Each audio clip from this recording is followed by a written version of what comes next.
তুই উপবৃত্তি টাকাটা লয়ে নিছিস এটা কোনো কাম করছস দেখ টাকা দে দিদিরা সাইড আমার টাকা লাগবে আমি মানা করি নাই ওই হাম তুই আমার এটা কোস ভাবি আর আমার জামাইরে এটা কোস ভাই ওরা কি হয় তোর বাস্তি হয় বাস্তির লাগে মানুষ এই ডিস করে তোরা কইছিস আমি তোকে চাচা লাগি কি বলেছে ওরা তোর বড় সমস্যা নেই আর কি করা হবে তুমি কি জানি যে না আগে সামনে অগরে আমি পরে বুঝামু পরে বুঝাই তাকে আমি সামনে এই যে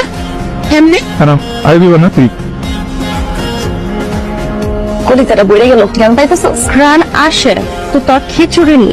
হাসটোস চল না যায় কই যামু রনি ভাই গো ওখানে ওরা আমগো আমি কোনোদিন আহে আমরা কলেজ যামু কেমনে আইবো নাকি রনি ভাই করে দাওয়াত দিছি না আর রনি ভাই তো আমগো দাওয়াত দিছিল না যে আমরা গেলি আমগো খাইতে দিব আমরা কোথাও যাবো না আমার খিচুড়ি অনেক মজা হয়েছে টেস্ট করে দেখতো কেমন খিচুড়ি তুই টেস্ট কর চলো না যায় এই সবজি খিচুড়ি তো আমরা মাঝে মধ্যেই খাই খাসির মাংস কি আমরা প্রতিদিন খাইতে পারবো চলো না আমরা আজকে যাই তাও শোন যায় কারণ খিচুড়িটা কেমন খালি খালি লাগতেছে শোন যায় কিন্তু সরাসরি বলা যাবে না যে আমরা খাইতে